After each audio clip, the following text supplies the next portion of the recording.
जय माता दी। स्वागत है आप सभी का मेरे चैनल पर। आज की इस वीडियो में आप सुनेंगे गणगौर व्रत की कथा। गणगौर का व्रत प्रमुख व्रत है सुहागन महिलाओं के लिए, सौभाग्यवती स्त्रियों के लिए। गणगौर का व्रत चैत्र मास के नवरात्रि के तीसरे दिन रखा जाता है। इसमें माता पार्वती की भगवान शंकर की पूजा अर्चना करके सौभाग्यवती महिलाएं व्रत रखती हैं। गणगौर व्रत की कथा मैं आज आपको सुनाने वाली हूँ।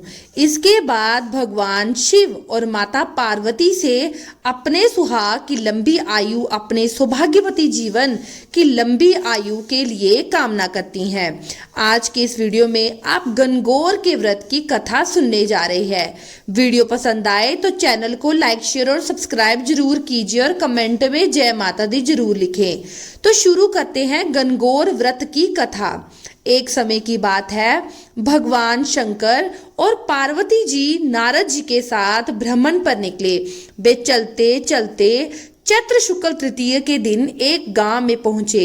उनका आना सुनकर गांव की स्त्रियां उनके स्वागत के लिए स्वादिष्ट भोजन बनाने लगी। भोजन बनाते बनाते उन्हें काफी विलंब हो गया। श्रेष्ठ कुल की स्त्रियों से पहले ही नीच कुल की स्त्रियां भगवान के गांव में प्रवेश करते ही थालियों में हल्दी तथा चावल लेकर पूजन हेतु पहुंच गई। पार्वती जी ने उनके उच्च पूजा भाव को स्वीकार करके सारा सुहाग रस उन पर छिड़क दिया। वे अटल सुहाग प्राप्ति का लाभ पाकर वापस लौट गई। इसके पश्चात उच्च कुल की स्त्रियां अनेक प्रकार के पकवान लेकर वहां पहुंची।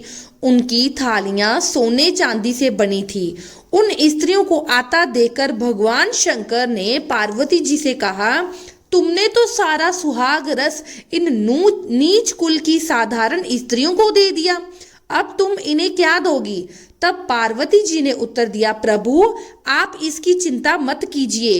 उन स्त्रियों को केवल ऊपरी पदार्थों से बना रस दिया है, इसलिए उनका रस धोती से रहेगा, परंतु मैं इन उच्च कुल की स्त्रियों को अपनी उंगली चीरकर आधे रक्त का सुहाग रस दूंगी। ये सुहागर रस जिसके भाग्य में पड़ेगा वह तन मन से मुझ जैसी सौभाग्यवती हो जाएंगी। जब स्त्रियों ने पूजन समाप्त कर दिया तब पार्वती जी ने अपनी उंगली चीर कर उन पर छिड़क दी। जिस पर जैसे छींटे पड़े उसने वैसा ही सुहाग पा लिया। इसके बाद भगवान शिव की आज्ञा से पार्वती जी ने नदी तट पर स्नान किया और बालू की शिव जी की मूर्ति बनाकर पूजन करने लगी। पूजन के पश्चात बालू के पकवान बनाकर शिव जी को भोग लगाया। प्रदक्षिणा करके नदी तट की मिट्टी से माथे पर तिलक लगा दी। 2 कण बालू का भोग लगाया। इतना सब करते करते पार्वती जी को काफी समय लग गया। महादेव जी ने पार्वती से देर आने का कारण पूछा तो उत्तर में पार्वती जी ने कहा, वहां मेरे भाई भावज मायके से आए थे, उन्हीं से बातें करने लग गई। तो फिर महादेव जी ने पूछा, पार्वती तुमने नदी के तट पर पूजन करके किस चीज का भोग लगाया था और स्वयं क्या खाया था? तो पार्वती जी ने उत्तर दिया, महाराज मेरे भाभीियों ने मुझे दूध भात खिलाया, उसे खाकर मैं सीधी यहाँ पर चली आई। ऐसा जानकर शिव जी भी दूध भात खाने के लालच में नदी के तट की तरफ चल पड़े।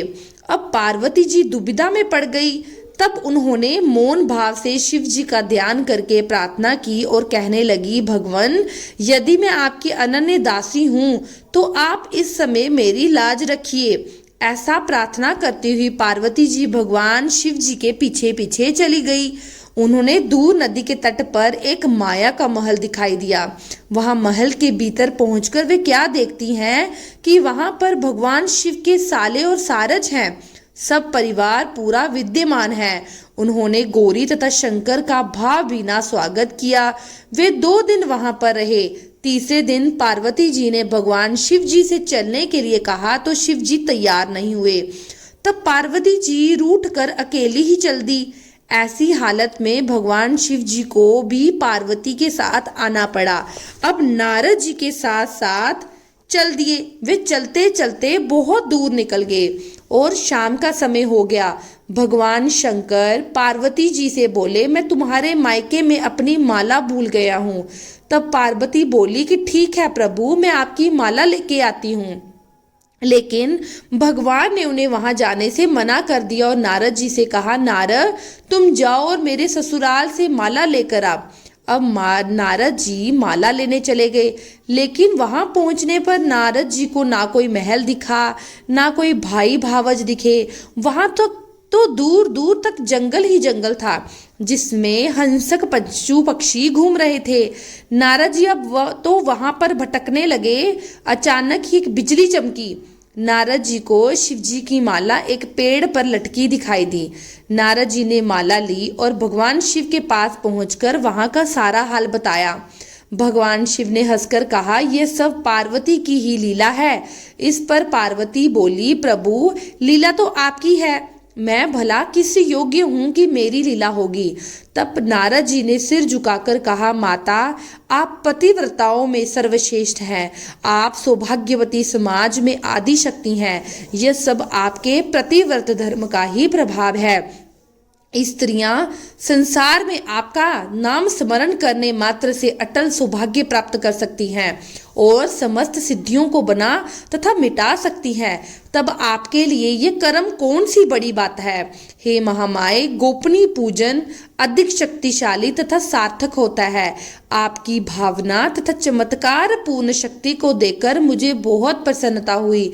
मैं आशीर्वाद रूप में कहता हूँ कि जो स्त्रियां इस तरह गुप्त रूप से पति का पूजन करके मंगल कामना करेगी, उन्हें महादेव जी की कृपा से दीर्घ आयु वाले पति का सत्संग प्राप्त होगा। और इसी कारण तभी से सभी सौभाग्यवती स्त्रियां अपने सौभाग्य को अटल रखने के लिए पति की दीर्घ आयु के लिए इस गणगौर के व्रत को धारण करती हैं और माता पार्वती और भगवान शिव का पूजन करती हैं। हे माता पार्वती, सभी स्त्रियों का सौभाग्य अखंड रखना, अटल रखना। जो भी स्त्री ये कथा सुने, गणगौर का व्रत करे, हमेशा उसके जीवन में सुख सौभाग्य प्रदान करना। बोलिए गणगौर माता की जय और पार्वती माता की जय।